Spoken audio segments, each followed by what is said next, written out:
Ya lo dijo San Juan de la Cruz: a la tarde de la vida te examinarán en el amor. En momentos de dolor, de dificultad de salud, de incertidumbre, siempre aparece esa búsqueda incansable de Dios. Una necesidad que en ocasiones hace complicado el poder acercarse a un templo para recibir la comunión, para estar más cerca del sagrario. Pero, aunque no lo creas, Él también llama a tu puerta. Y la Pastoral de la Salud desarrolla en la sombra una gran labor. Porque en esta vida de fe también necesitamos sentir cerca la presencia de Cristo, de nuestros santos y mártires. Y a lo largo de la historia, ahí tenemos las reliquias sagradas que nos hacen de una forma u otra conocer más nuestra historia, sentir a Dios. Si al sediento di de beber. En esta Jornada Mundial del Enfermo, hoy vamos a traer un programa especial a Hermanaco relacionado con la Pastoral de la Salud, pero también vamos a conocer de cerca más detalles de las reliquias de Cristo gracias al historiador del arte Antonio Rafael Fernández. En una semana de carnaval, a tan solo unos días del miércoles de ceniza y de nuestro tan esperado tiempo de Cuaresma que nos preparará para el periodo de Semana Santa. Sean bienvenidos una semana más a nuestro programa aquí en 101 Televisión y a todos los que nos seguís cada semana también a través de nuestro portal web 101tv.es y en nuestras redes sociales de 101 Televisión Antequera. La fe, la devoción, esa espiritualidad tan necesaria también en estos tiempos que hoy vamos a intentar acercarles con nuestro programa. Pero también vamos a hacer repaso de cómo están siendo estos días para nuestras cofradías y hermandades. Lo hacemos ahora en nuestro apartado de noticias.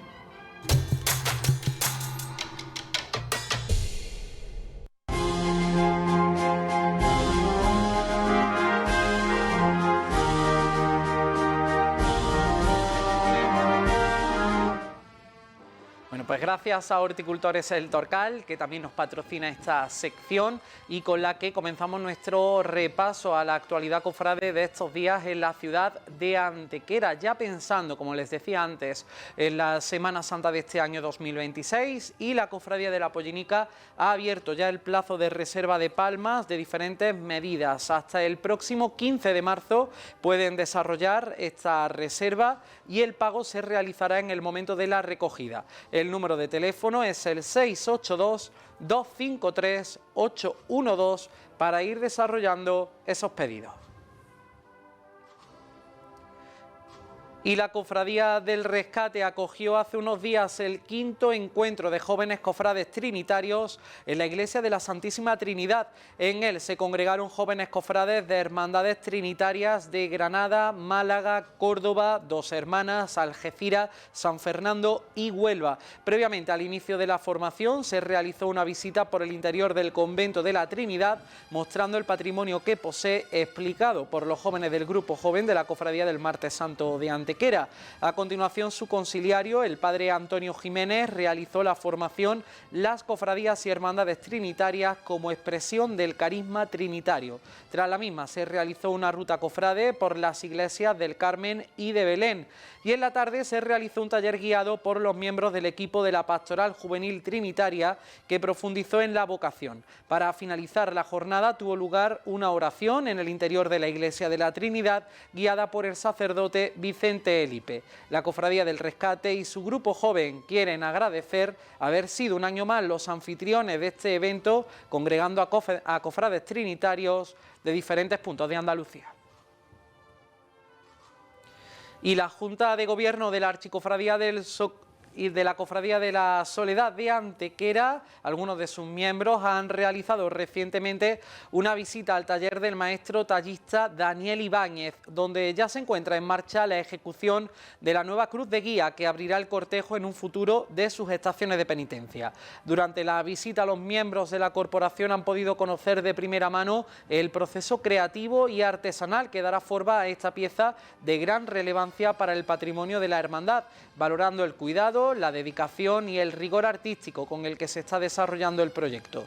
Desde la cofradía han destacado a través de sus redes sociales que ha sido una experiencia especialmente enriquecedora poder contemplar el trabajo en sus primeras fases y comprobar la calidad y el mimo con el que se está gestando una obra llamada a convertirse en uno de los elementos más significativos del conjunto procesional. Asimismo, la hermandad ha expresado su sincero agradecimiento a Daniel Ibáñez por su cercanía, su disponibilidad y por compartir los avances de esta cruz de guía, que sin duda será motivo de orgullo para todos los hermanos. Del mismo modo, han agradecido la presencia del diseñador de la obra, Ángel Sarmiento Burgos, con quien se ha podido concretar y formalizar distintos detalles de cara a la correcta ejecución y finalización de la misma.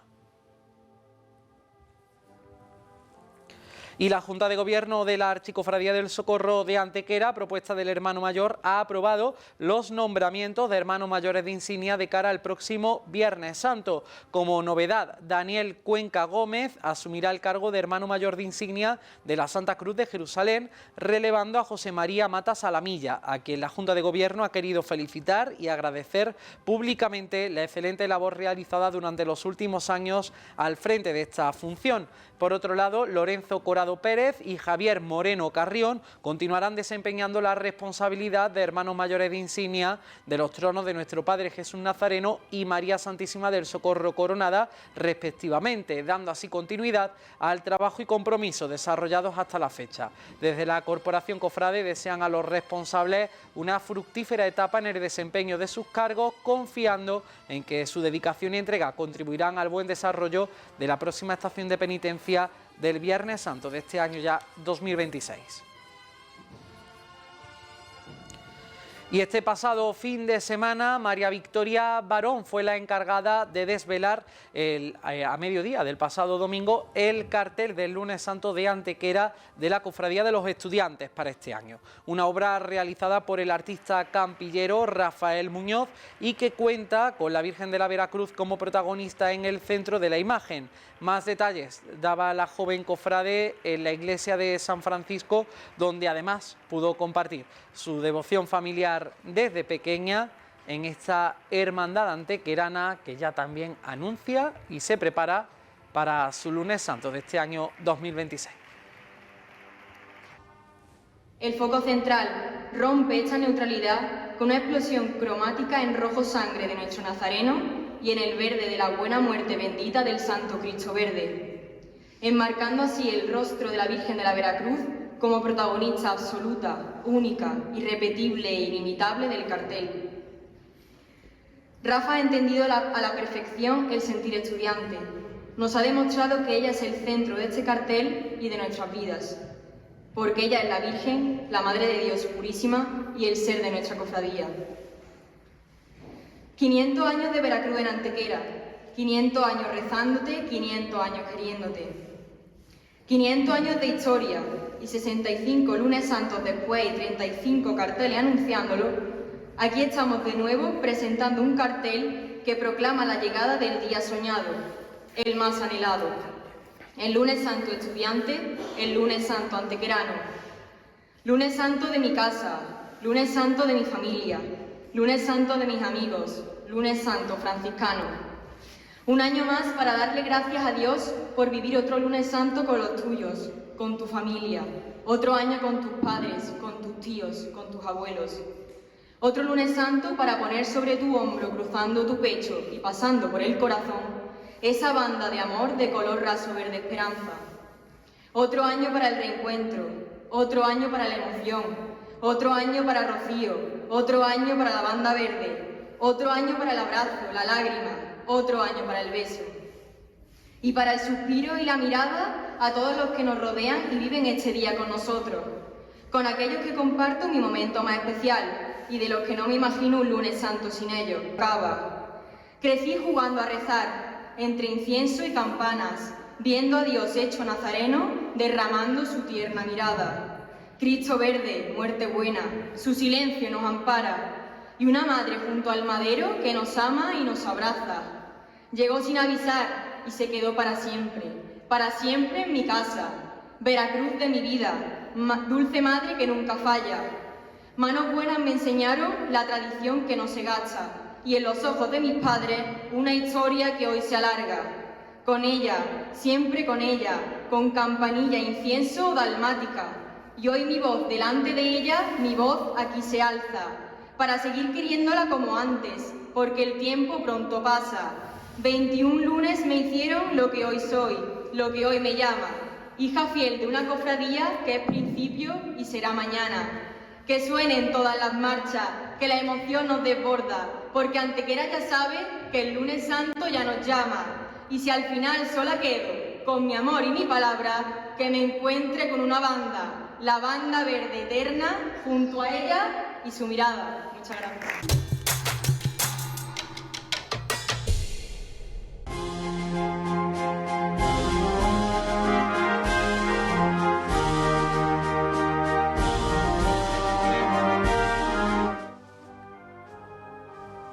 Pues como les decía al inicio de nuestro programa de hoy, esta semana, precisamente en el día de hoy, de Nuestra Señora de Lourdes, se celebra en la Iglesia la Jornada Mundial del Enfermo, una labor que muchas veces pasa desapercibida dentro de la Iglesia para el día a día, tanto de los católicos como de los no creyentes, pero que genera pues un alivio muy especial para muchas personas, del que hoy vamos a conocer más detalles con el párroco de San Sebastián, con el padre Serafín Corral. Bienvenido, Serafín. Bien hallado como siempre, Antonio. Un placer tenerle igualmente, por gracias. Aquí. Y también saludamos a Pablo Ruiz, también miembro de la Pastoral de la Salud en Antequera. Pablo, muy buenas, bienvenido. Buenas tardes. Bueno, encantado de teneros por aquí, de poder compartir este día a día tan especial, como yo decía antes, ¿no? Para muchas personas puede llegar a pasar desapercibido, pero la labor que desarrolla la Pastoral de la Salud es algo muy especial para muchas personas y un servicio que la Iglesia tiene, ¿no? Un servicio que desde hace muchísimos años la Iglesia presta con una labor callada, de ahí que muchas veces pase desapercibido e incluso los sacerdotes y los voluntarios de Pastoral de la Salud tengamos que decir en misa, oye, es que existe un grupo de Pastoral de la Salud, un grupo que se dedica, porque han recibido esa llamada de parte del Señor, confirmada por la Iglesia, pues a visitar a aquellos hermanos, aquellas hermanas que por su situación personal, por una enfermedad, por una edad avanzada, no pueden desplazarse a la parroquia. Entonces, este servicio, que se presta, como digo, hace muchísimo tiempo en la Iglesia y en todas las parroquias, consiste en acompañar en el sufrimiento, en la enfermedad, a estas personas, a estos hermanos, y no solamente a ellos, sino también a quienes los cuidan.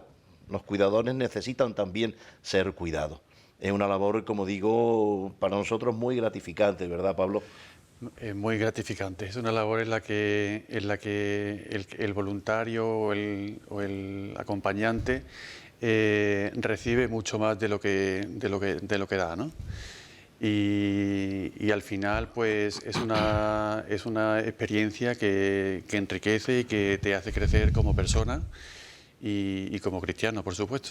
En tu caso, Pablo, ¿cómo llegaste a descubrir la Pastoral de la Salud? ¿Cómo fue ese momento en el que dijiste, quiero formar parte de este grupo, quiero prestar también este servicio en la Iglesia? Sí, pues bueno, yo llevo ya bastante tiempo, como unos 18 años o así, y fue después de fallecer mi padre.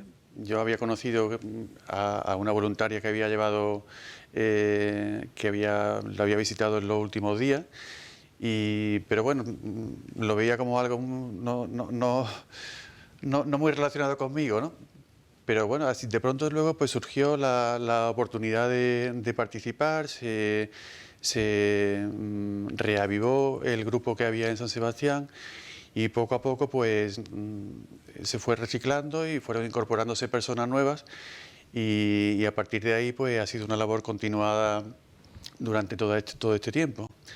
Ha sido un periodo largo en el que bueno, han pasado lógicamente muchas personas por allí y en el que también pues socialmente ha ido cambiando un poco incluso el destinatario, ¿no? El destinatario al final empezó pues mucho más volcado en el domicilio particular, íbamos pues distintos barrios, distintos enclaves dentro de lo que era el ámbito de la parroquia, pero al final, pues poco a poco se ha ido desplazando hacia las residencias, ¿no? Residencias de mayores sobre todo, que se han ido, en muchos casos, creando de nuevo cuño y en otro caso, pues fortaleciéndose, ¿no? Y esas residencias, pues al final, por el ritmo de vida que llevamos hoy día, pues son las que están acogiendo a la inmensa mayoría, ¿no? Ya de las personas mayores que son los principales destinatarios de nuestro servicio. Porque hay que decir que esta pastoral de la salud se establece a nivel arciprestal, se va repartiendo, ¿no?, entre las diferentes parroquias, ¿no? En todas las parroquias la pastoral de la salud forma parte de la acción sociocaritativa, con Cáritas, por ejemplo, la pastoral penitenciaria, etcétera, y en todas las parroquias hay un grupo de voluntarios. Yo siempre digo lo mismo, lo acabo de decir hace un momento, son personas igual que los que prestan servicio en Cáritas o en catequesis o en cualquier otra pastoral de la Iglesia, que reciben esa llamada del Señor, que se sienten, igual que acaba de comentar Pablo, pues interpelado por el Señor a prestar este servicio de acompañamiento a los enfermos y, como digo, y también a la familia, a quienes los cuidan. Efectivamente estamos distribuidos en parroquia, en cada parroquia existe un grupo coordinado por el párroco. A nivel arciprestal hay un sacerdote, que no soy yo precisamente, yo estoy aquí en sustitución del padre Salvatore, vocacionista, que es el sacerdote responsable de esta pastoral, de esta actividad de la Iglesia aquí en nuestro arciprestazgo, que se reúnen, tienen sus sesiones de formación, su coordinación y demás, y que se intenta, pues, ser fieles a esa llamada recibida por el Señor o del Señor. Hablamos de un perfil de personas a las que visitáis, ¿qué es lo que se suele demandar? ¿Cuál es el servicio que se le presta habitualmente? Bueno, inicialmente, pues hay el primer contacto, pues si es dentro de la residencia, pues como vamos continuadamente, pues vas viendo los nuevos residentes y normalmente pues siempre hay un contacto humano, meramente personal y humano, ¿no? Y en otros casos, pues el familiar del enfermo, del anciano, pues es el que demanda un poco esa posibilidad de acompañamiento o de acercamiento. Normalmente los primeros contactos pues son un poco para conocernos mutuamente. Y luego, pues, al final, el servicio demandado pues va dependiendo de la persona, ¿no? Hay personas pues que son personas que han tenido una trayectoria religiosa, de participación activa en la Iglesia, que han sido habituales en recibir la comunión periódicamente. Pues esas personas demandan una continuidad de ese servicio que han venido recibiendo ahora en su nueva situación, ¿no? Otras personas, pues a lo mejor no son tan religiosas, a lo mejor no, aunque crean en Dios, pero no han tenido una práctica continuada y habitual, a lo mejor no tienen inicialmente esa expectativa. Y incluso hay también personas pues que no son creyentes, ¿no? Entonces toda la labor del acompañamiento pues va dirigido en un sentido amplio a todas las personas, ¿no? En función de esa demanda, de esa necesidad que el interlocutor o el acompañado requiere, pues nos vamos adaptando, ¿no?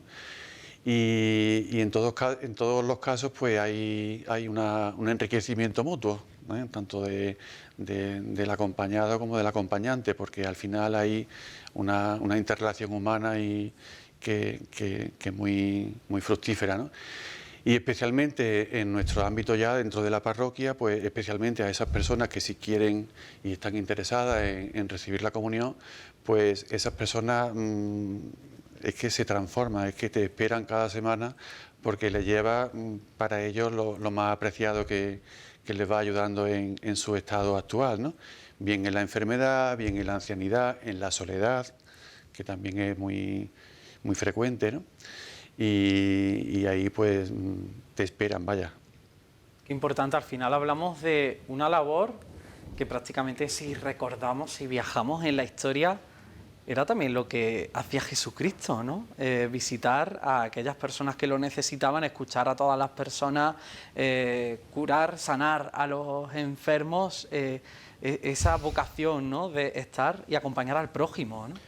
Por eso la gente considerada, entre comillas, pecadores públicos, aquella gente con la que nadie quería relacionarse porque eran considerados impuros espiritualmente según la mentalidad judía, qué bien se sentían con Jesús, qué bien estaban con Jesús, porque Jesús les propiciaba esa acogida fraterna, llena de ternura, llena de amor, esa paciencia que tenía con ellos, los escuchaba, cosa que no encontraban en la sociedad que vivía en aquel entonces, otro modo de sentirse persona y de sentirse escuchada.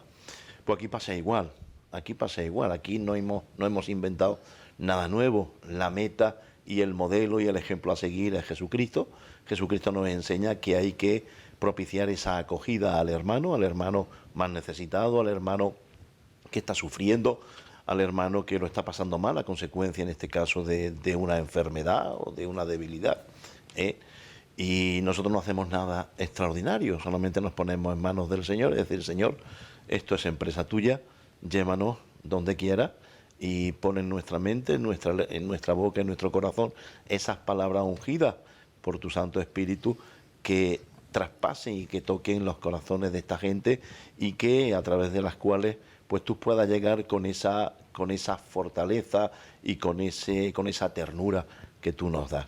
Nosotros nos ponemos en manos del Señor y somos meros instrumentos inútiles en sus manos, instrumentos de la misericordia, instrumentos de la compasión, instrumentos del amor de Dios. Y en una sociedad como la de ahora, ¿no?, que quizás todo el mundo mira más el móvil que a las personas, que no nos damos cuenta de que hay personas que están en soledad no deseada en sus viviendas. ¿Cómo es ese momento cuando entráis a esa casa?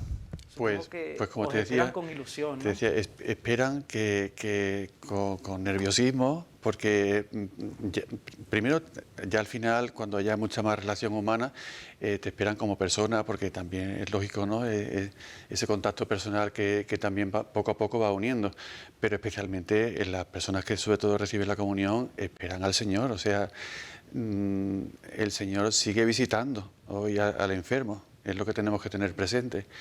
Y nada más que el hecho de pensar que el Señor ha ido a verlos en su situación un poco de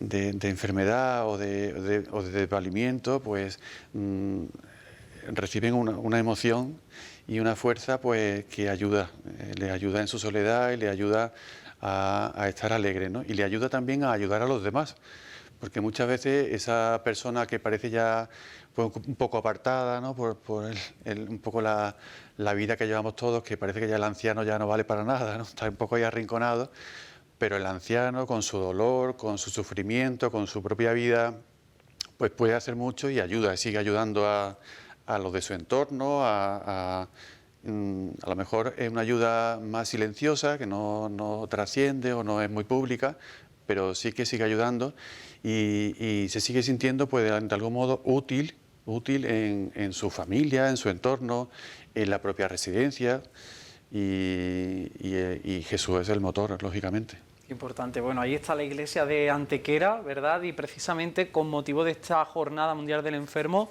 en la parroquia de San Sebastián, como ejemplo, Padre Serafín, este sábado se va a celebrar una unción de enfermos, ¿no? Vamos a celebrar vamos a tener a las 5:30 el próximo sábado, 14, en una celebración comunitaria del Sacramento de la Unción de Enfermos. Yo quiero hacer una observación en este sentido, porque mucha gente todavía relaciona la unción de enfermos con la extrema unción. Ya es el último sacramento que recibimos y ya nos van a... como diciendo, nos van... Viene el cura a despedirme. Viene el cura a despedirme. Es lo último que falta por hacer. Sí. No, el sacramento de la unción de enfermos, la mal llamada extrema unción, es un sacramento de sanación y fortaleza interior. El Señor entra con fuerza, entra con poder, te concede la gracia, lo que necesitas para afrontar la situación de enfermedad por la que estás pasando.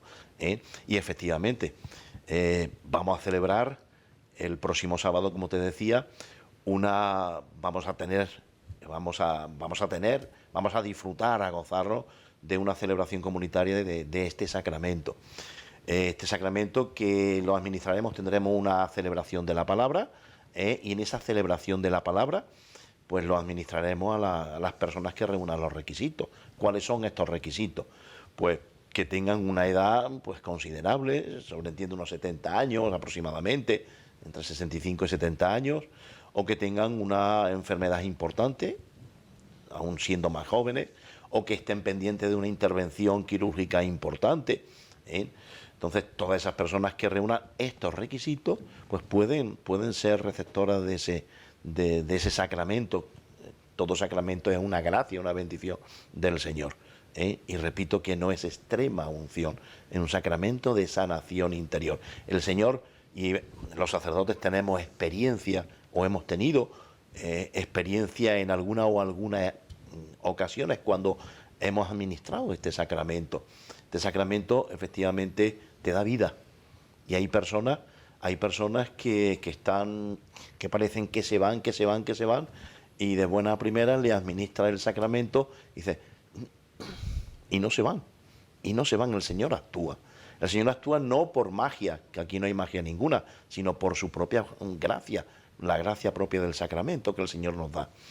Entonces yo invitaría desde aquí a todas las personas que quieran recibir y reúnan los requisitos para recibir este sacramento, pues que bien que se lo digan a su párroco, a su sacerdote, o bien que se lleguen este sábado próximo a las 5:30 a la parroquia de San Sebastián, y con mucho gusto se le acogerá. Pero antes pásense por la parroquia, y es conveniente que se inscriban en una lista que estamos realizando, porque claro, allí se te presentan personas y tú no las conoces, no sabes si reúne o no reúne los requisitos, y no se le puede administrar a todo el mundo. Bueno, pues ahí queda ese llamamiento para este sábado, ¿verdad? 5:30 de la tarde, parroquia de San Sebastián.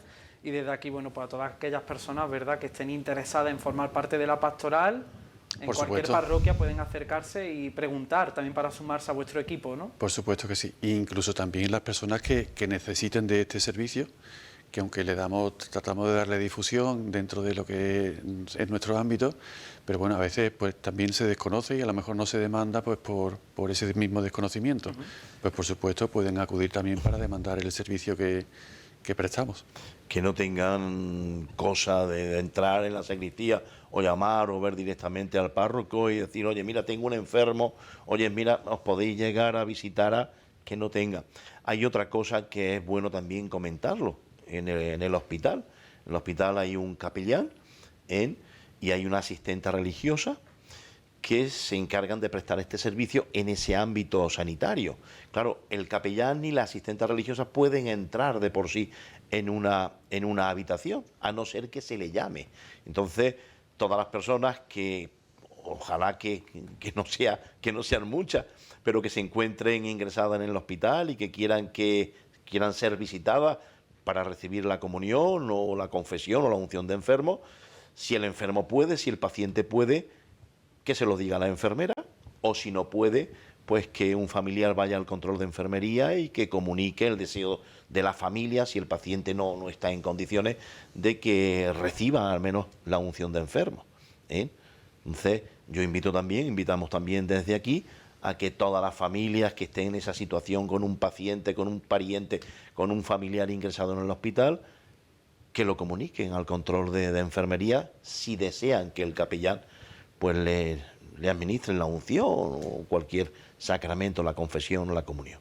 Bueno, pues qué importante esa labor, y ojalá también hoy esta visita a nuestro programa sirva, ¿no?, para seguir acercando a Cristo a muchas personas. Enhorabuena por vuestra labor y gracias. Gracias a vosotros por darnos voz en tu programa. Un placer. Gracias. Nosotros hacemos una breve pausa y enseguida continuamos aquí en Hermanaco.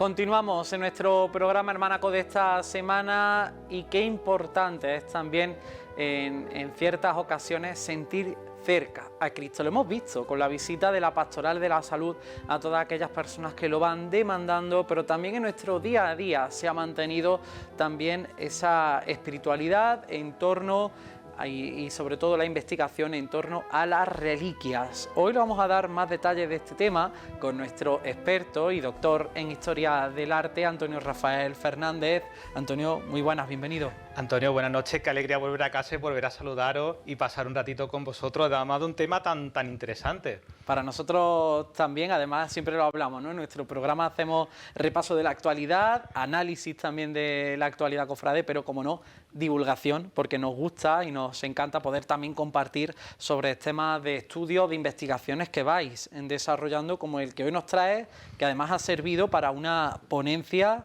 en esta cuaresma en la agrupación de cofradías de Málaga, ¿no? Ha sido el que daba el pistoletazo de salida, ¿no? Este ciclo. Efectivamente, Antonio, ha sido una oportunidad muy bonita poder, me invitaron en la agrupación de cofradías en Málaga a inaugurar el ciclo de la cuaresma en San Julián, ¿no? Que está funcionando muy bien, por cierto, un formato muy interesante, y tuve la oportunidad de llevar un tema grande, un tema que no era un tema local, yo quería tratar un tema como que fuese como mucho más amplio, pero también como muy curioso, ¿no? Y efectivamente, bueno, pues hace unos días en la agrupación de cofradías de Málaga tuvimos la oportunidad de contarlo y parece ser que gustó, bueno, y está circulando un poquito. Bueno, pues nosotros íbamos a intentar al menos compartir algunas de las nociones, ¿no? Que se trataron en esta ponencia, en ese estudio que has realizado sobre las reliquias de Cristo. Antonio, hablamos de un culto a las reliquias que, bueno, para comenzar, así a modo introductorio, para aquellas personas que nos estén viendo, ¿qué es una reliquia?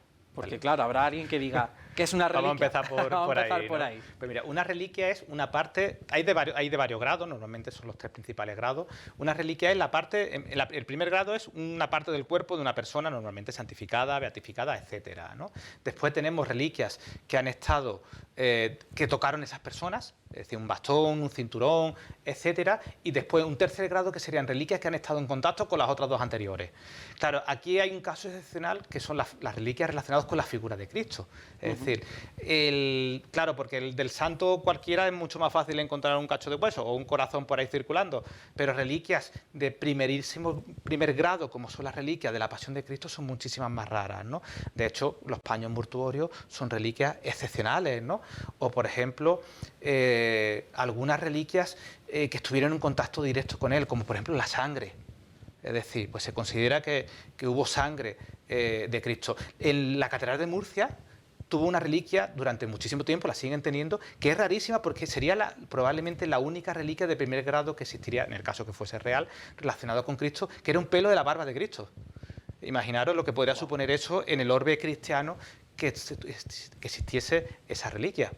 Bueno, qué interesante, porque además hablamos de algo que nos acerca, ¿no?, de una forma más humana a Jesucristo en este sentido, pero que se ha ido también con el paso del tiempo haciéndose mella, ¿no?, también en otras figuras importantes. Ya hablamos de los santos, de los mártires.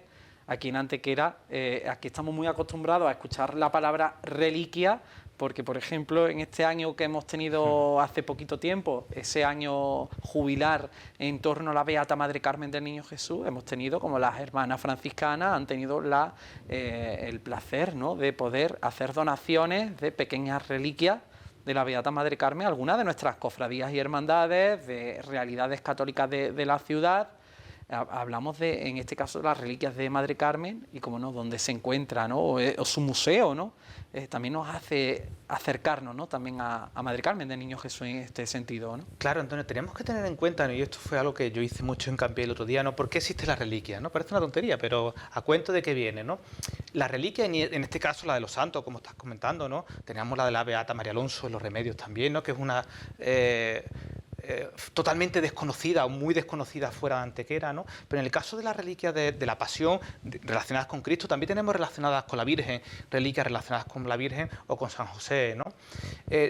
Tenemos que pensar que a lo largo de los siglos, de los milenios, las personas tuvieron la necesidad de que sentir que Cristo era mucho más humano. Algo palpable. Era palpable, efectivamente, esa es la palabra. Cristo, la Iglesia intenta siempre estar obsesionada con que Cristo es algo divino, pero el pueblo necesitó entender que Cristo era físico, que había vivido y que había padecido realmente, ¿no? Entonces las reliquias funcionan igual que los textos apócrifos. Los que nos permiten es rellenar huequecitos de la vida de Cristo a lo largo de mucho tiempo, ¿no?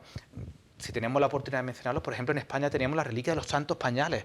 Es decir, es una reliquia muy interesante que se le perdió la pista porque la robaron, pero es que la monarquía española las sacaba, las utilizaba de donde estaba cuando nació un infante, ¿no? Es decir, en todos estos 2000 años, porque tenemos reliquias muy antiguas, documentadas prácticamente de los primeros años de Cristo, fueron rellenando parcelitas de historias relacionadas con la figura, en este caso, de Cristo, ¿no? Por supuesto, esas reliquias daban poder, daban magia, porque hasta el siglo XX, siglo XXI, muchísimos dictadores estaban preocupados por tener reliquias porque tenían un poder mágico. En el caso de Hitler, por ejemplo, incluso de Franco, en este caso con la reliquia de Santa Teresa, pero es que Hitler estaba obsesionado con la lanza de Longinos, la podemos ver por ahí, ¿no? Podemos ver efectivamente la imagen, ¿no? Porque se suponía que tenía poderes mágicos, ¿no? Entonces, entre esta parte social, mágica, espiritual, las reliquias rellenaron muchísimos huecos a lo largo de todos estos años. Si no, no podemos comprender el impacto que tuvieron, ¿no? Y que siguen teniendo, en este caso, las grandes reliquias como son. Quizá la más conocida de todas, la Sábana Santa de Turín, pero hubo otras muchas con grandes periodos de peregrinaciones, ¿no? Todo el mundo se echó las manos a la cabeza cuando ardió Notre Dame y pensábamos que estaba ardiendo la corona de espinas del Señor. Después nos enteramos que nos habían engañado y que no podían abrir la caja fuerte, ni siquiera los bomberos para sacarla donde estaba. Bueno, las cosas que pasan en plena crisis. Bueno, para que llegara hasta ahí, qué importante ha sido también analizar la historia, ¿verdad? Y cómo no ese sustento literario que ha ido en torno también al ámbito de las reliquias y las primeras reliquias, ¿no? Que aparecen en la Iglesia, ¿no? O que se tienen conocimiento de ellas, ¿no? Es un proceso, normalmente tendemos a pensar, y es muy fácil decir que las reliquias son falsas, probablemente sean falsas, ¿no? O no, pero lo que sí que no podemos negar es que son antiguas. Ya aparecen en la Biblia, ¿no? Estamos por ahí, efectivamente. Bueno, en la Biblia, ya en la Biblia, en algunos pasajes se mencionan, por ejemplo, que determinados personajes entregan algún tipo de producto, sea un paño o con el que curan. O, por ejemplo, San Pedro, hay un paraje en el que se menciona en el que cura con su propia sombra, que tiene además su propia extrapolación en la historia del arte, ¿no? Todo eso lo tenemos que tener en cuenta a la hora de valorar ese increíble fenómeno, ¿no?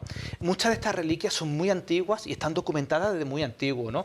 Insisto, las más conocidas, las que están relacionadas con los paños mortuorios de Cristo, pero hay otras muchas que por lo menos de los siglos IV, V sí que se conocen, ¿no? Bueno, son un periodo bastante amplio y muchas de ellas tienen las historias prácticamente documentadas desde el principio. Y también es interesante, Antonio, porque muchas de ellas tienen historia entrecruzadas. Es decir, por ejemplo, el Santo Sudario de Oviedo con la Sábana Santa se cree que tienen relación también con la capucha de Caos, que la comentaremos después, ¿no? Y después los análisis químicos en muchos casos coinciden también, ¿no? A día de hoy seguimos sin saber cómo está hecha, por ejemplo, la Sábana Santa, que es interesante con las tecnologías que tenemos, pues todavía no termina de estar claro, ¿no? O cómo se hizo la capucha de Cahors, por ejemplo, o el paño de la Verónica, está hecho con un tipo de tejido que proviene de un molusco que es característico del Mediterráneo hace 2000 años. Bueno, qué interesante. Estoy seguro que a lo largo de toda esa historia, a pesar de haber tenido ese sustento en la literatura, que tenemos esas pruebas, hay voces contrarias, hay también personas que dudan, ¿no?, de si son originales o no, ¿no? Claro, en todo este proceso, la literatura, digamos, tenemos que partir de ese proceso de la propia Biblia, los primeros padres de la Iglesia, en los siglos III, IV y V, hay un auge muy fuerte con la Contrarreforma en el siglo XVI del culto a las reliquias, y de hecho es cuando un poco se vino a ordenar jurídicamente la importancia de las reliquias en el contexto cristiano occidental, pero claro, en este contexto que está pasando por la Reforma también. A la Iglesia Católica también se le iba las manos, en muchos sentidos, no solo con la venta de bulas, sino con el culto exaltado de las reliquias, porque era una fuente de ingreso muy fuerte, ¿no? Figuras tan capitales como Calvino, pues ya hacían en tono jocoso ciertos comentarios de, bueno, pues la verdad de determinadas reliquias, ¿no? A lo largo de toda la historia, evidentemente, los detractores de la religión católica o de los principales personajes, muchos de ellos fundamentados, evidentemente, porque hay algunas que eran difíciles de quererlas.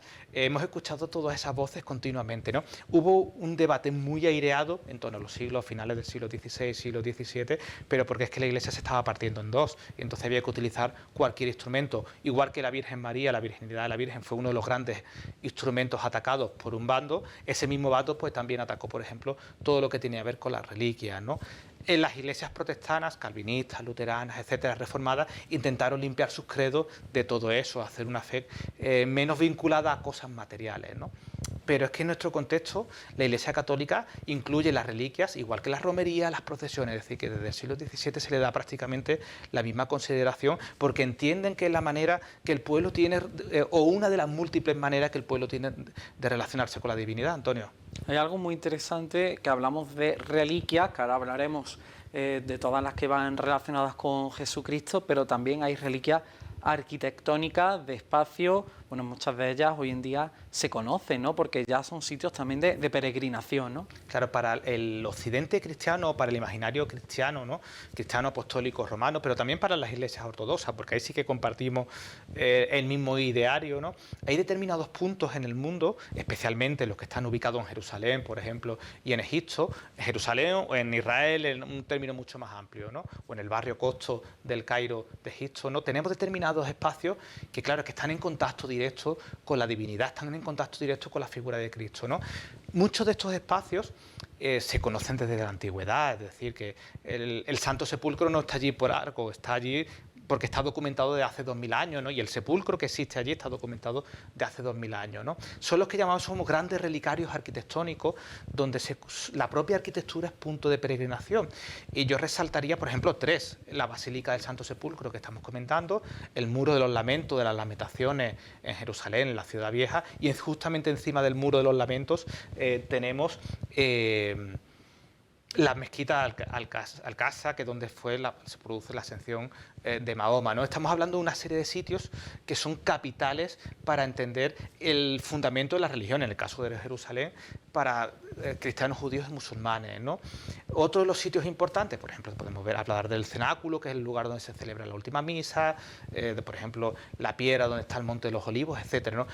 El más importante, sin lugar a dudas, es la Basílica del Santo Sepulcro, porque en el mismo sitio tenemos tres cosas como muy importantes, que son el lugar de la crucifixión, tenemos la piedra de la unción, que era donde se preparaban los cuerpos, que por cierto es un sitio bastante bonito, es un espacio bastante bonito, donde especialmente las mujeres ungen a día de hoy la piedra, ¿no? Y en el mismo recinto tenemos el Santo Sepulcro.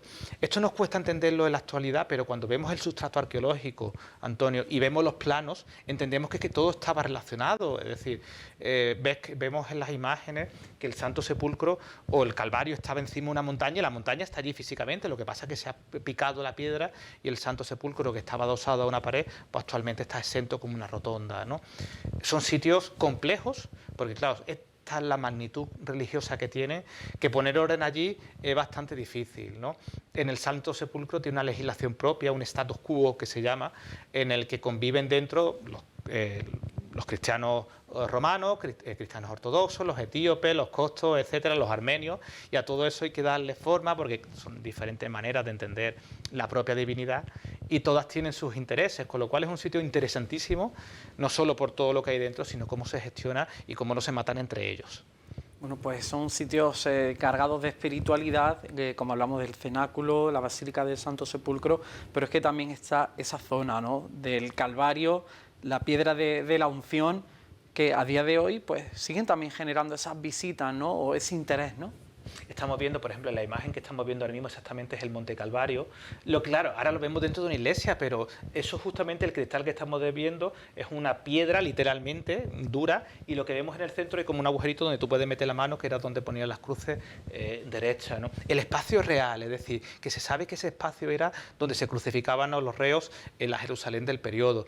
Que el nuestro estuviese allí o no, bueno, parece que por lo menos desde el siglo III, prácticamente de Santa Elena. Cuando Santa Elena va a Jerusalén, la tomamos por loca, ¿no? Porque, bueno, esta señora se inventó los sitios. No, ella lo que hizo fue, pues, con su séquito, con muchísimo dinero, fue preguntando: oye, ¿aquí qué recordáis?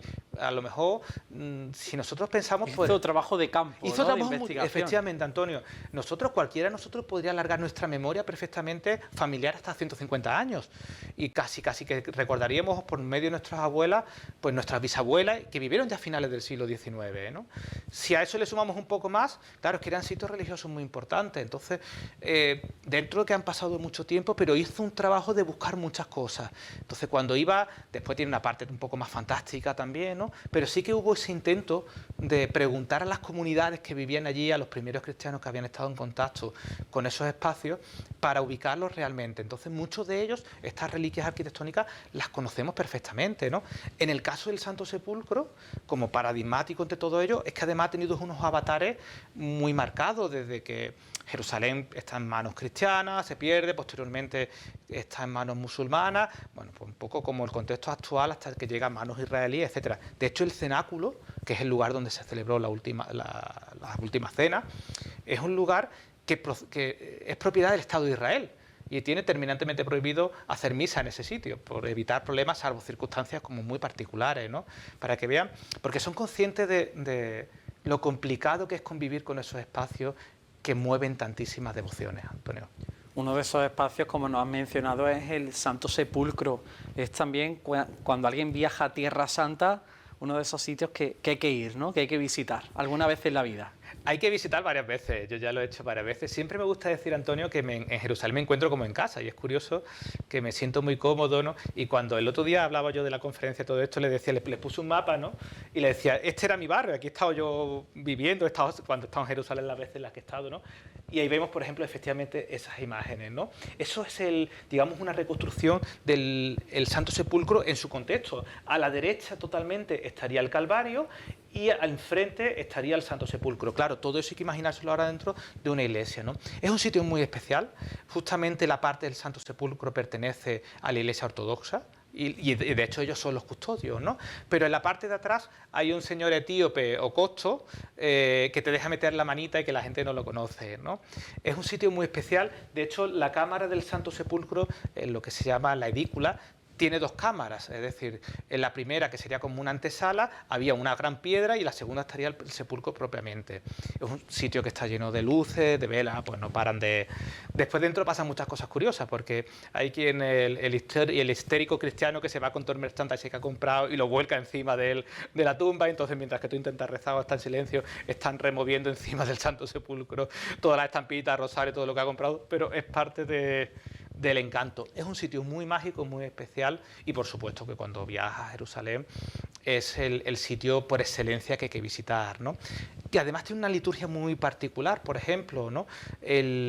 Hará como 800 años la misma familia está encargada de cerrar las puertas del Santo Sepulcro, y hay un ritual de apertura y de cierre de puertas de la Basílica del Santo Sepulcro, y vemos como hay una familia que mete unas escaleritas por un agujerito que hay en la puerta, entra y la saca y abren con esa escalerita la puerta del cerrojo, ¿no? Bueno, allí es todo muy antiguo, ¿no?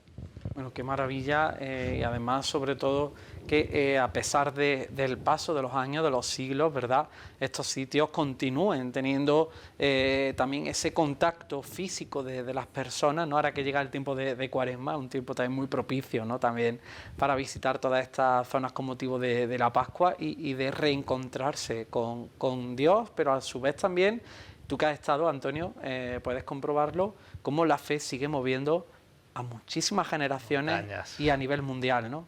A mí una de las cosas que a mí me impresionaron muchísimas cosas, ¿no? Cuando estuve en Jerusalén, yo recomiendo la primera vez hacerlo en peregrinación, si es posible con los franciscanos, ¿no? Porque cuando vas solo como que te pierdes muchas cosas, incluso aunque no seas creyente, merece la pena estar en los sitios apropiados, ¿no? A mí me impresionaron muchas cosas, pero hubo dos que me impresionaron especialmente. La primera fue el concepto de seguridad, es decir, es un sitio altamente seguro, que en lo que vemos en la tele hay guerra, por supuesto que hay guerra, pero la guerra no está dentro de los muros de la ciudad de Jerusalén, de la ciudad vieja, ¿no? Y de hecho no te preocupes que el gobierno israelí no te va a dejar que pongas un pie en el país sin haberte chequeado todo lo habido y por haber, ¿no? Eso fue la primera cuestión. Pero hubo otra que me llamó mucho más la atención, Antonio, que fue el concepto de las distancias. Nosotros leemos las escrituras o los textos relacionados, ¿no? Y habla de Jerusalén, y aquí de repente dice, no, en esta piedra Jesús venía por este camino, ¿vale? Claro, y hay muchas cosas que están comprobadas arqueológicamente, por ejemplo, o el Palacio de Pilatos, por ejemplo, donde está la Torre Antonia, o donde Cristo estuvo preso cuando lo llevaron ante Caifás o ante Anás. Es que se sabe por el sustrato arqueológico porque se conserva el palacio del gran sacerdote de Jerusalén. Pues es que tiene que ser allí. Esta cárcel tiene que, porque es la que tenía el palacio. Es decir, eso llama mucho la atención, ¿no? El poder comprobar que hay sitios que son reales. Es decir, y que allí estuvo Cristo. Y que allí estuvo Cristo. Si existió, tuvo que estar allí, porque además si este es el palacio de Poncio Pilato o este es el palacio del sumo sacerdote, pues estuvo aquí sí o sí, que no hay, porque no hay otro. Está documentado perfectamente en la arqueología, el sustrato arqueológico, ¿no? Y eso se nota muchísimo allí, ¿no? A mí me impresionó mucho también por ejemplo, el cristianismo de los etíopes. Era un cristianismo muchísimo más puro, muchísimo más limpio, donde las manos tenían muchísima importancia, ¿no?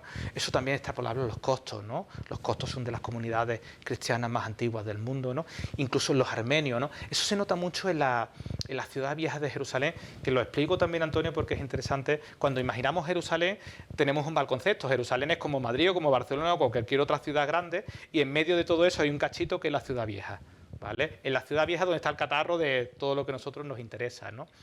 Cuando hay problemas dentro de la ciudad vieja, el gobierno la cierra y está partida en 4 barrios: el barrio cristiano, el armenio, el judío y el musulmán. Entre ellos mismos se ponen de acuerdo. Cuando si a alguien se le ocurrió matar a algún vecino, entre ellos se ponen de acuerdo porque es que le cierran las murallas y no comen. Entonces está mucho más controlado de lo que parece, ¿no?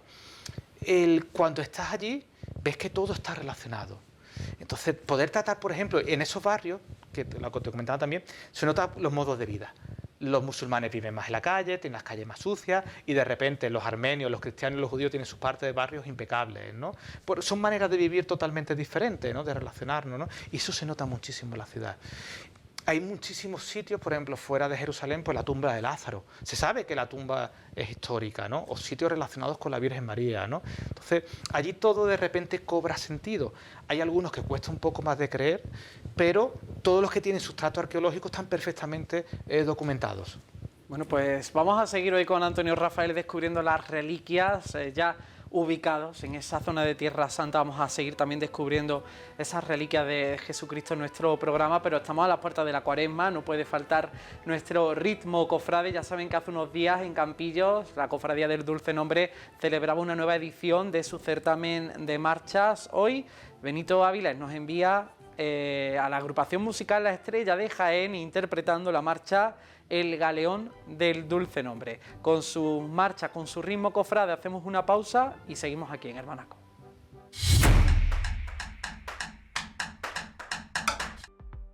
Supermercado Abastosur en el Polígono Industrial de Antequera, con más de 10.000 referencias, tiene todo para tu hogar.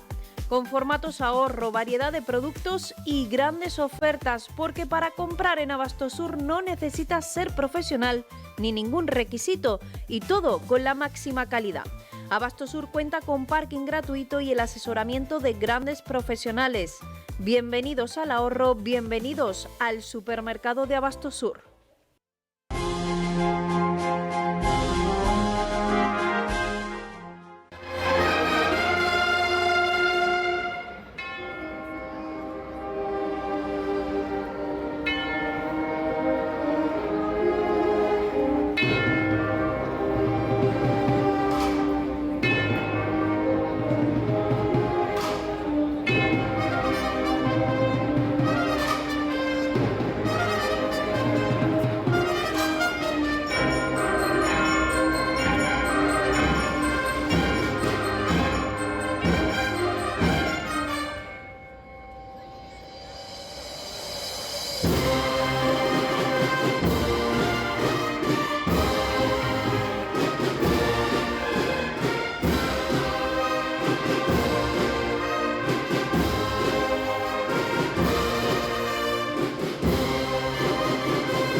La experiencia adquirida a lo largo de una vida laboral se puede acreditar ahora con estándares de competencias profesionales.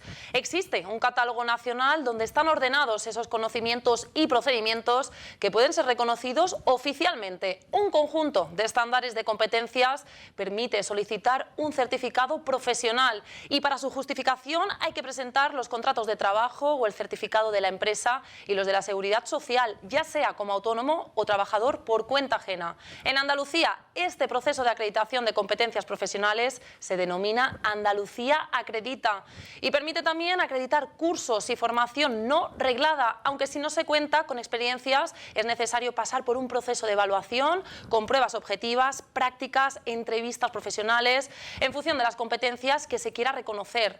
Quienes deseen acreditar su experiencia y competencias en las familias profesionales de servicios socioculturales y a la comunidad y administración y gestión pueden contactar con el IES Pintor José María Fernández de Antequera a través de su web iespintorjosemariafernández.es.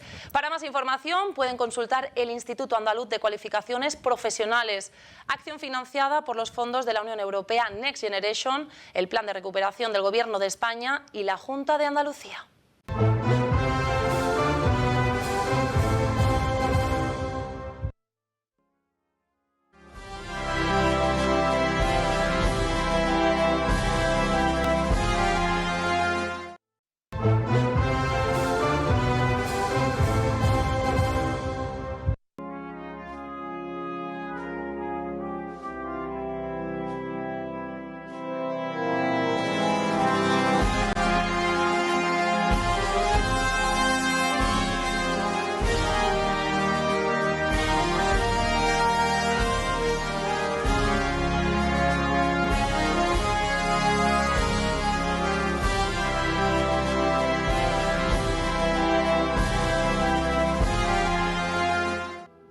Continuamos esta semana en 101 Televisión repasando, analizando el mundo de las reliquias y lo hacemos con el doctor en Historia del Arte Antonio Rafael Fernández. Hemos analizado también esas reliquias arquitectónicas, Antonio, pero nos centramos ahora ya también en esas reliquias de Jesucristo, de las cuales, bueno, casi desde su nacimiento, desde su infancia, comenzamos a tener testimonios, ¿no? y reliquias de Jesús. Claro, es que en esa necesidad de construir la vida física o humana de nuestro líder espiritual, pues tenemos reliquias prácticamente que nos hablan de todos los periodos de toda la vida de Cristo, ¿no? Muchísimo más amplias en algunos casos que las propias historias que nos cuentan la Biblia, ¿no? Tendríamos que empezar por el momento del nacimiento, donde una de las reliquias, Antonio, más famosas y más conocidas, hay varias por el mundo, que es la reliquia del Santo Prepucio de Cristo, ¿no? En esa tradición judía en el que los niños son circuncidados, pues efectivamente Cristo sufrió ese proceso también y de hecho últimamente lo he preguntado en estos días, se conservaba el prepucio y se como enterraba de una manera específica, ¿no? Dentro de los rituales judíos, con lo cual tampoco era tan descabellado que se hubiese conservado, ¿no? Otros son más raros, ahora hablamos de los santos pañales que hemos comentado anteriormente, ¿no? Pero digamos que el origen un poco de todo sería esa reliquia del Santo Prepucio, ¿no? Hablamos también de esos pañales o del ombligo santo, ¿no? Esa es un poco más rara, esa es de la rara, pero efectivamente también hay una reliquia, lo tenemos por ahí. Estos son los pañales, es la foto antigua. Esto estaba en una de las catedrales de la Corona de Aragón en Cataluña y esa es una reliquia muy interesante porque además es bastante antigua y como hemos mencionado anteriormente, cuando nació un infante en la monarquía española se llevaba el santo pañal, pero es curioso cuando con la guerra civil la reliquia se deposita en el Banco de España y se le pierde la pista totalmente, desaparece, es decir, que es una reliquia que era nuestra, que era autóctona. Recalcar la importancia que España ha tenido como contenedor de reliquias y especialmente de reliquias relacionadas con Cristo. Hemos tenido varias que son muy gordas.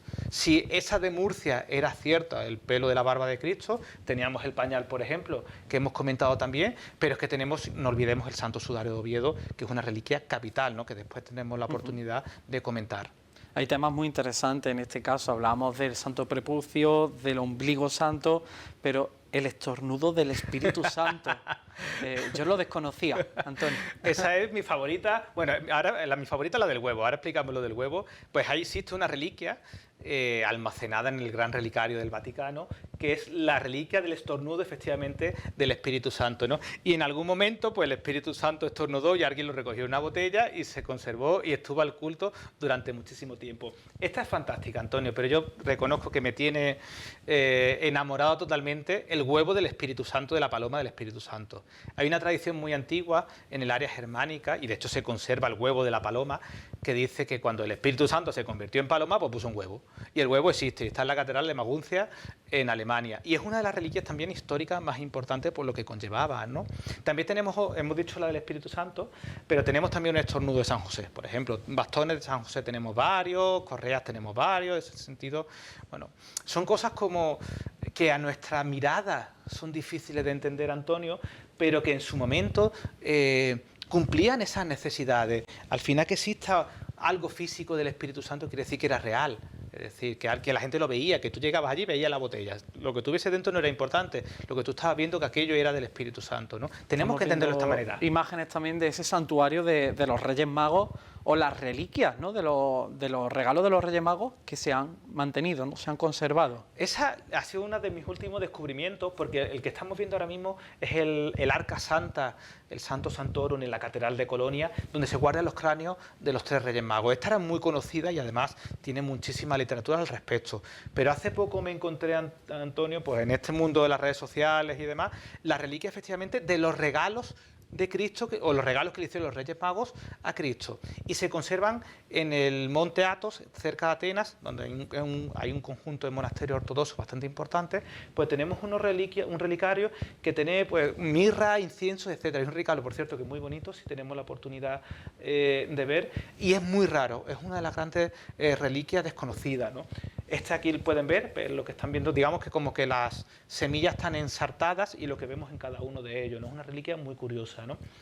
Y menciono también, Antonio, que no hemos hablado del el Santo Mantel, que también conserva España, la Catedral de Coria, de las grandes reliquias relacionadas con la figura de Cristo. Hemos mencionado el pañal, el Santo Sudario de Oviedo, y algunas de las raras también tenemos el mantel, el Santo Mantel de la Mesa de la Santa Cena. Hay algo también muy especial y es la huella de Jesús, ¿no? Esta es muy curiosa, Antonio.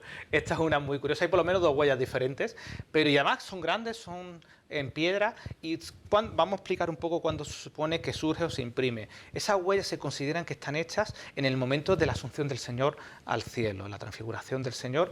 Están vinculadas, ahí las podemos ver, efectivamente son unas huellas que reciben culto, además son huellas con culto desde hace muchísimo tiempo, ¿no?, que nos hablan de nuevo de esa dimensión, pues si Cristo deja una huella es que existía realmente, ¿no? Estas son de las curiosas, estas son de las bastante curiosas. Y en este sentido, las plumas del arcángel Gabriel, que también se le ha rendido su culto, ¿no? Efectivamente, se tienen, ¿no? Podemos ver, bueno, seguimos viendo las otras huellas. Una de las reliquias más interesantes en la Pasión son las reliquias relacionadas con los ángeles. Tenemos bastantes, algunas cosas.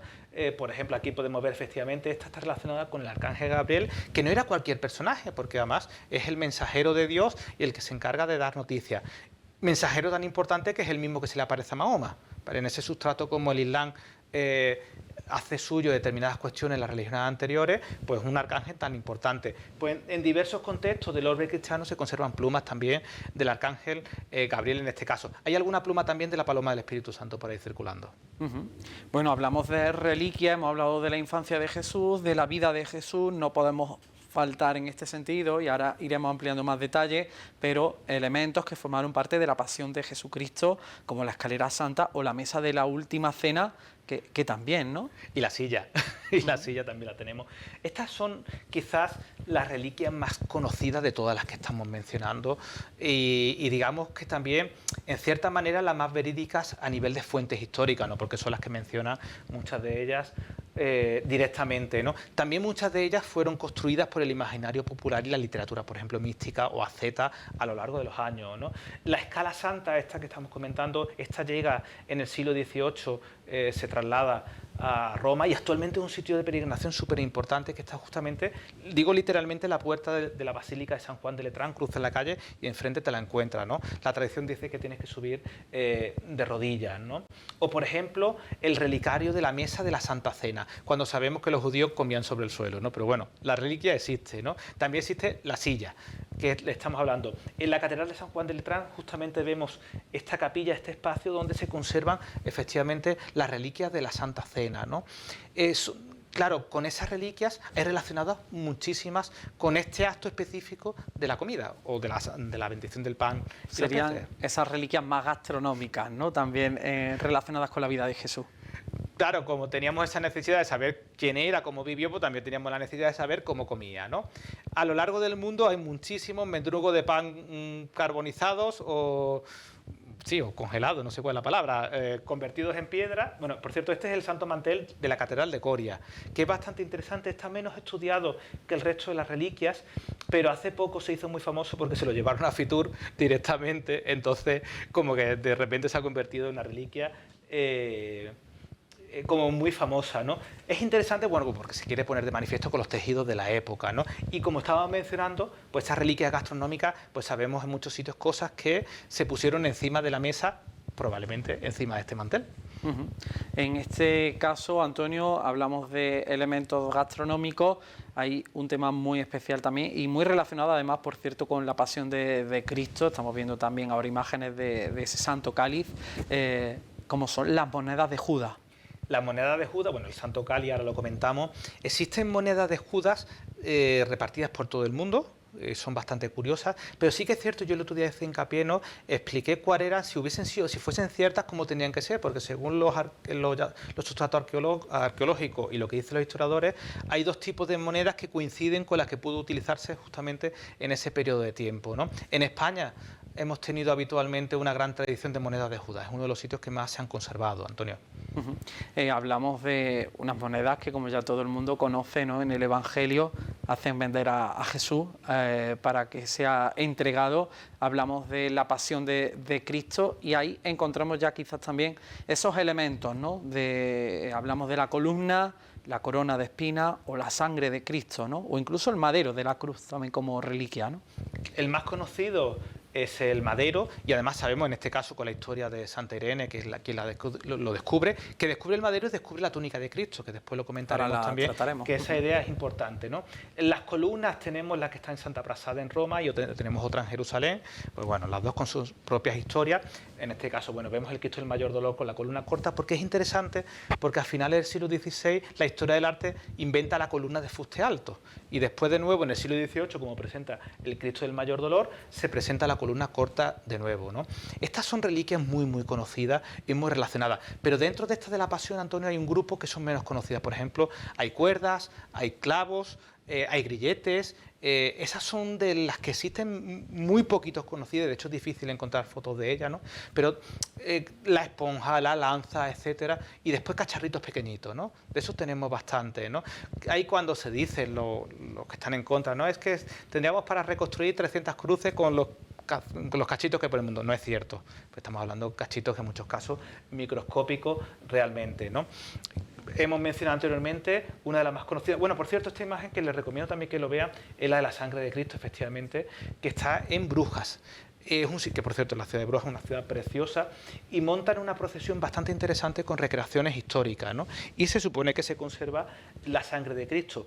Que esa sangre de Cristo, no lo hemos mencionado, pero puede venir de dos sitios. Del propio cuerpo del cadáver cuando está en el Calvario, pero también podría venir de las gotas del prepucio de Cristo cuando se lo cortaron para la circuncisión. Eso es interesante porque también hay algunas reliquias relacionadas con esa sangre. Habitualmente, cuando hablamos de la reliquia de la sangre de Cristo, estamos hablando de las reliquias relacionadas con la pasión, ya sea de la corona de espinas o sea, por ejemplo, de la lanza, ¿no? Pero podría provenir de otros sitios. Hablamos de ese ajuar de Jesús, ahí aparece la túnica de Cristo.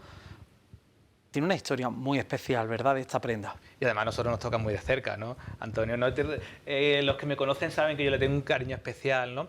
Según la Biblia, nos quedamos en el dato de que la echaron a suerte que se la partieron, ¿no? Pero eso no está tan claro, porque la tradición decía que como la figura de las personas de la época, vestían varias túnicas sobrepuestas, ¿no? Imagínate que serían como las enaguas, lo de abajo y lo que llevas encima, o el abrigo, ¿no?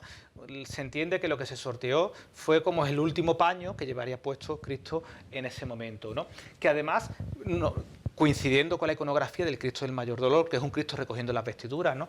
Que esto parece una tontería, pero hasta que no explicamos hace algunos años, a partir de 2012, que era un Cristo recogiendo las vestiduras, como que no estaba muy claro qué significaba, porque pensábamos que era un Cristo de la flagelación y no lo es. Es un Cristo que se está arrastrando para recoger la túnica, ¿no? Hemos dicho anteriormente que la túnica aparece en el mismo momento que aparece más o menos el Santo Madero con Santa Irene, ¿no?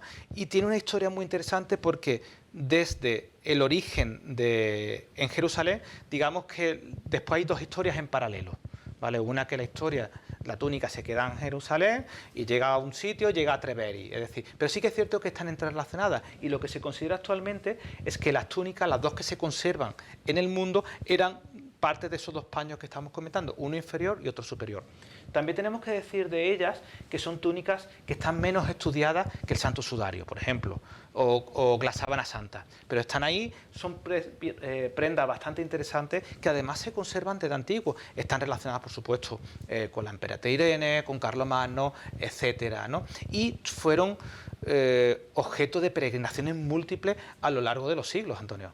Una trayectoria de esta túnica sagrada de Jesús que precisamente en Antequera tenemos el orgullo, ¿no?, de poderla contemplar el miércoles santo con la Cofradía del Mayor Dolor en su trono procesional, porque tenemos ese programa iconográfico que nos muestra precisamente ese recorrido, ¿no?, que hacen las túnicas después de haberlas llevado el Señor, ¿no? Efectivamente, Antonio, y agradecer siempre, ¿no?, el cariño de la Cofradía del Mayor Dolor y la oportunidad que me prestó al poder diseñar ese programa iconográfico. Cuando se pensó se quería algo que fuese muy de él, muy para él, que más que él, que la propia historia de la túnica, ¿no? Y que efectivamente lo que vemos en el tono del Cristo del Mayor Dolor se mezclan, digamos, la parte del Antiguo Testamento, del Nuevo Testamento, la historia de la Pasión, más la historia medieval de la túnica. Y los dos ciclos se entremezclan.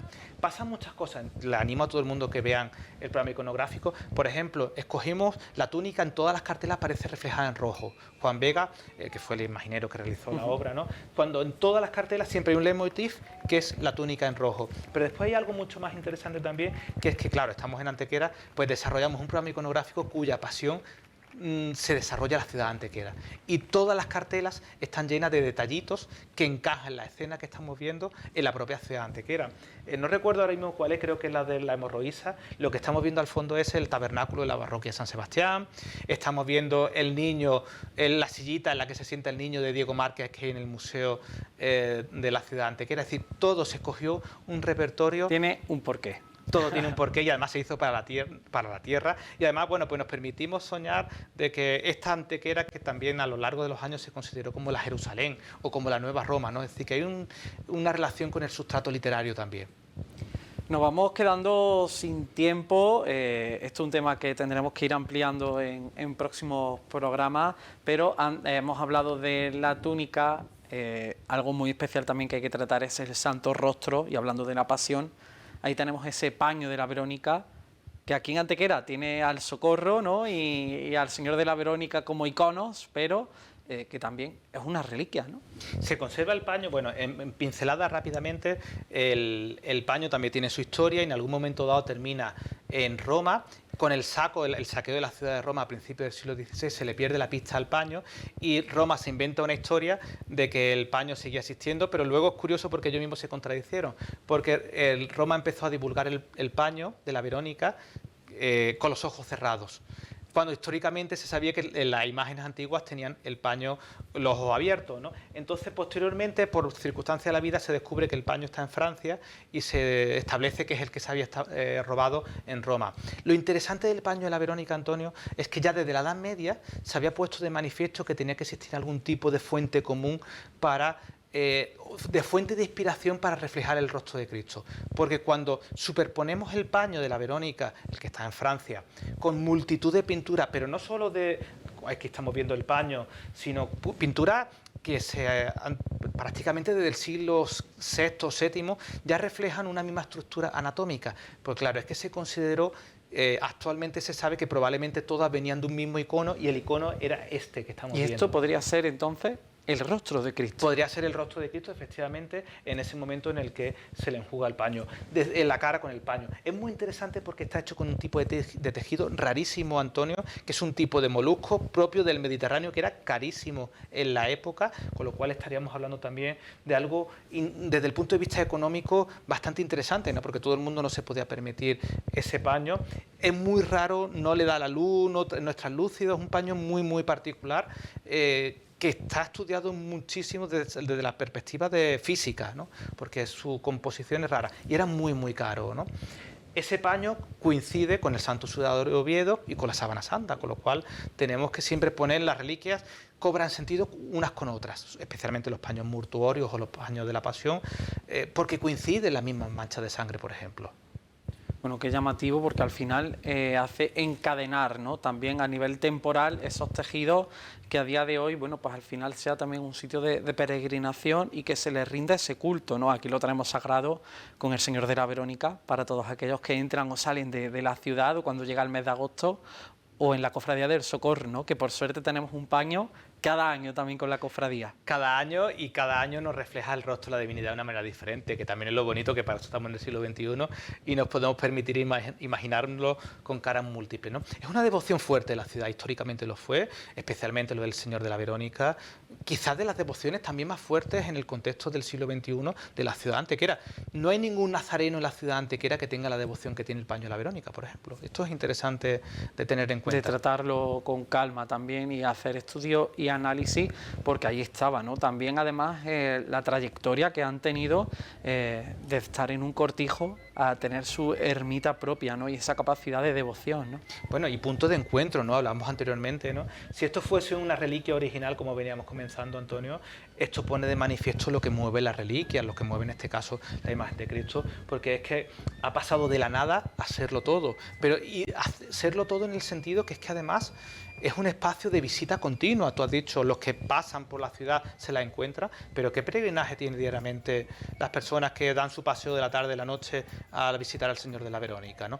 Eso hay que sumarlo a la realidad, que no se entiende que no sean cofradías ni esas cosas que nuestra iglesia de repente hace cosas que son difíciles de comprender. Un fenómeno religioso de este punto, de como este, tendría que tener otro tipo de respaldo religioso, sin lugar a dudas.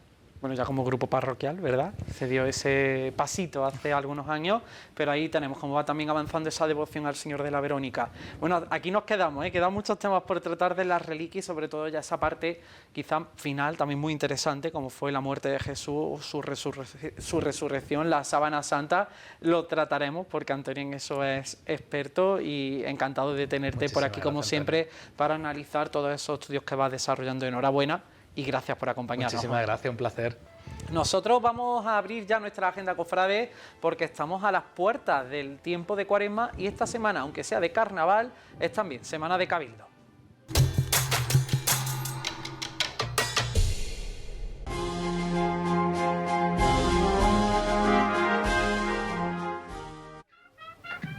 Con motivo de la llegada de la Cuaresma, las cofradías de Semana Santa de Antequera convocan a sus hermanos a Cabildo para ultimar los detalles de sus próximas estaciones de penitencia de cara a la Semana de Pasión de 2026.